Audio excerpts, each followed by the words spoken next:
Hello, homesteaders, gardeners, and cooks. I am finishing up a batch of not fermented hot sauce, but just regular old canned hot sauce. This is a mix of many of the different ripe chilies that were out in the garden that has been cooked down and filtered to remove all the seeds and skins. And I'm going to go ahead and measure this. This measuring, or this container that I have this in, does have measuring on it, but it's not terribly accurate, and I would like to have a more accurate idea, and it's just barely going to fit into this. So I have 5 pounds, 4 3/4 ounces. I bet we can get that to 5. Just to make the math easier. Normally I would be working in grams, but when I originally worked out this particular hot sauce recipe, I was doing it in ounces, and so that's what my brain is used to working in. All right, so 5 pounds, 5 ounces.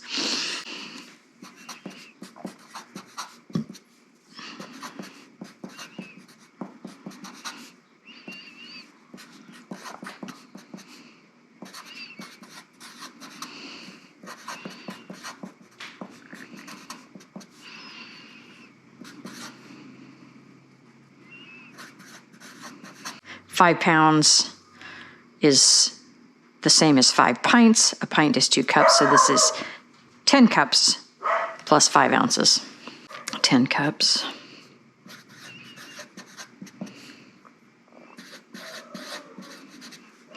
So I have 85 ounces total.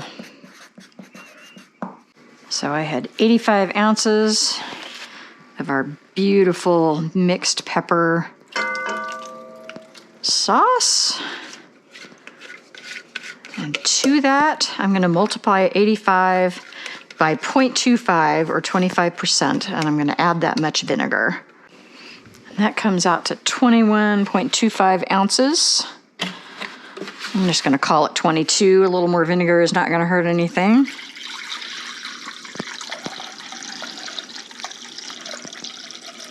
$17, $18, $19, $20, $21, $22. Again, a pound is 16 ounces, so 16 plus 6, 22 ounces of vinegar. And I have a blog post on this from years ago that I'll post a link to in the description. So I've made this recipe for years and tested the pH of it. It is riffing off of a cayenne hot sauce recipe from the National Center for Home Food Preservation, but that recipe has tomatoes in it. And so I have taken the tomatoes out, but that actually increases the ratio of the recipe that is vinegar. And again, I have tested the pH of this. I might do it again on this batch just for fun. But the pH is in a safe range that you can can this. All right, so we've got our hot sauce, we've got our vinegar.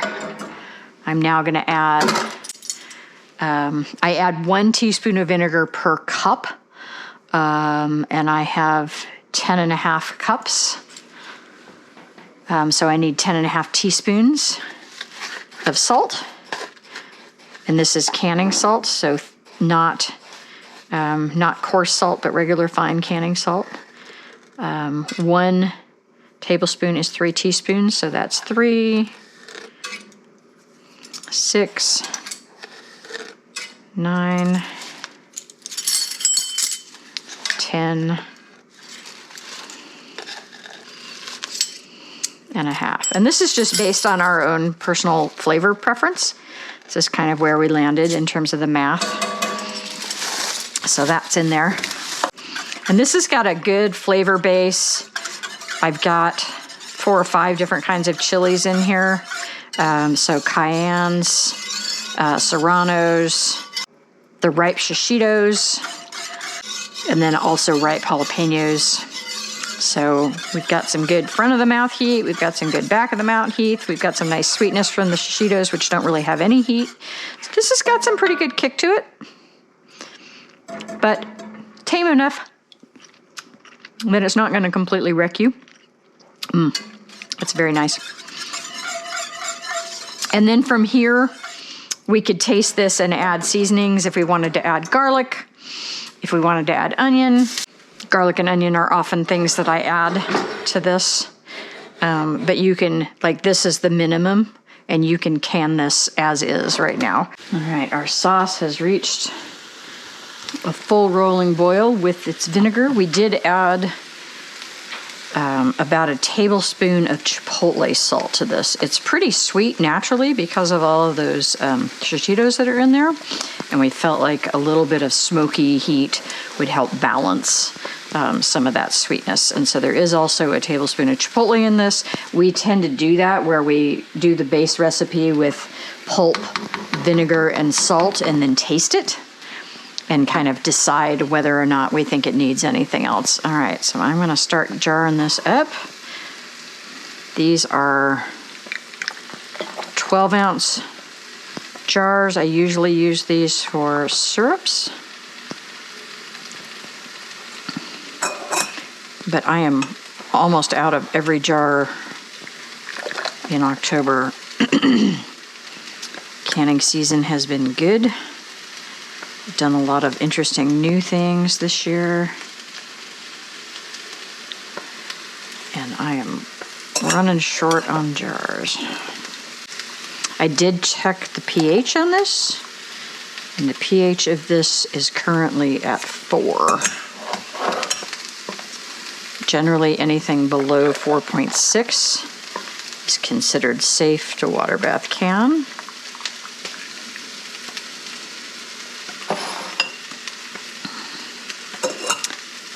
I am going to do 1 pint jar, just because I happen to have it sitting on my counter.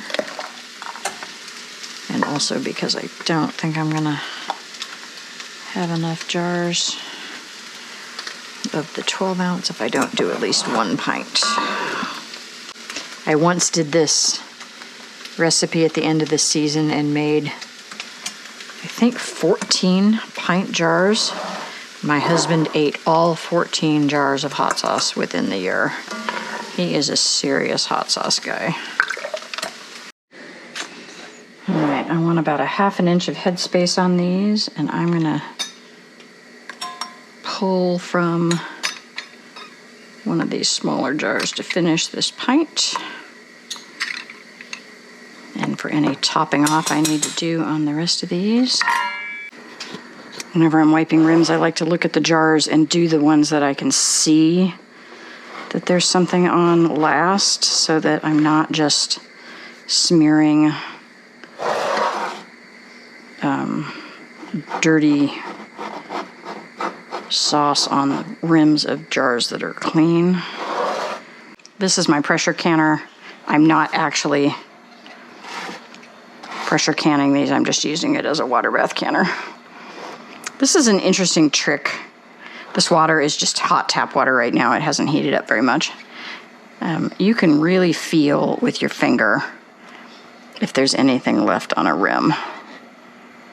And sometimes I do this as added insurance because I worry that I haven't got everything off there. And occasionally I actually notice something, so.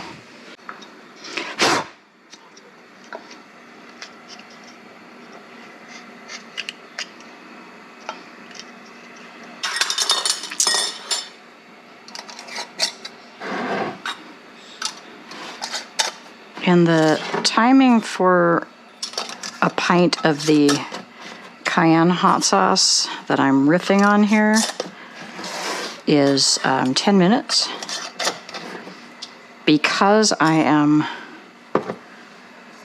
a little bit off script in terms of what I'm doing, even though I know the pH is in a safe range, I'm going to go ahead and give these 15 minutes instead of 10, even though it's probably completely unnecessary. That extra time is not going to hurt anything, and it just gives me a little bit of added assurance since I don't have any way of taking into consideration the density of this sauce as compared to that cayenne sauce that also has tomato in it. So I'm just going to give it a little bit of extra time. And as I said, I have been making this recipe, or this variation, for probably 6 or 7 years now. So I'm pretty comfortable putting forth that it is pretty darn safe.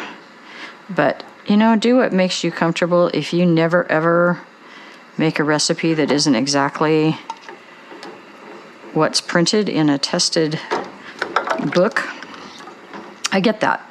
I didn't do that for a lot of years. I spent a bunch of time researching this before first couple years I made it, I just kept it in the refrigerator. I canned it, but then I wasn't 100% confident of the canning. And so I would can it and then store it in the refrigerator as added insurance.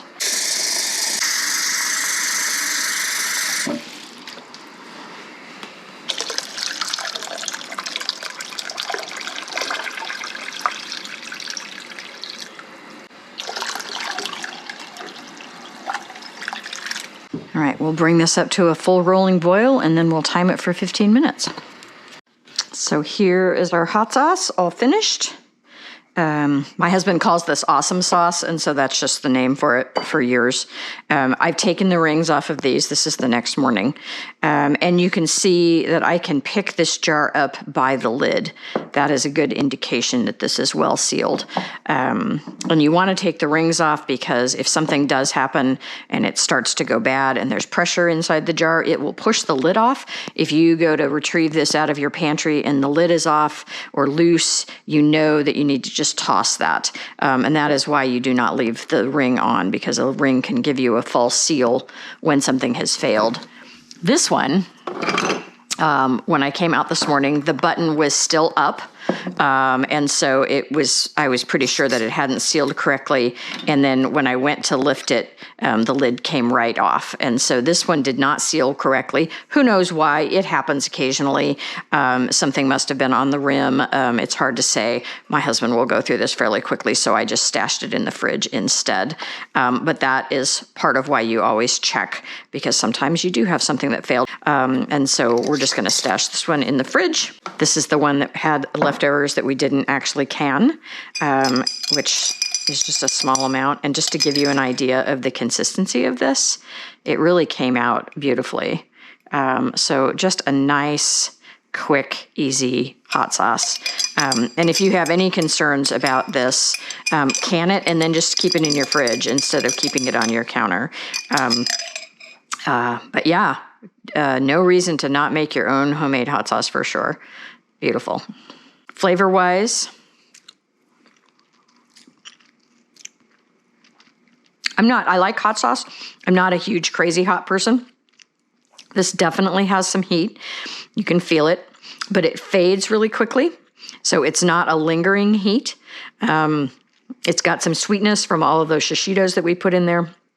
And then all we added in addition to the salt and the vinegar, I knew this was going to be pretty sweet naturally because of the shishitos that were in there. But yeah, not a lingering heat. Like I can still just barely feel it at this point. And then we did add a little bit of that chipotle powder just to give it a touch of smokiness. And you could add onion powder to this. You could add garlic powder to this. You could have added garlic to the mix when we were cooking it down, and onion to the mix as we were cooking it down if you wanted that in there. I really like the taste of just the pure peppers. And so I don't like to make a decision on any additional additions until after I've tasted it when it's finished and cooled, just to get a sense of where it's going, because all those different peppers are going to blend in a different way every time. And sometimes it really just doesn't need anything else. So there you go, tribe. Homemade awesome sauce, a non-fermented canned hot sauce. Give it a try with your end of season peppers. It's a great thing to do.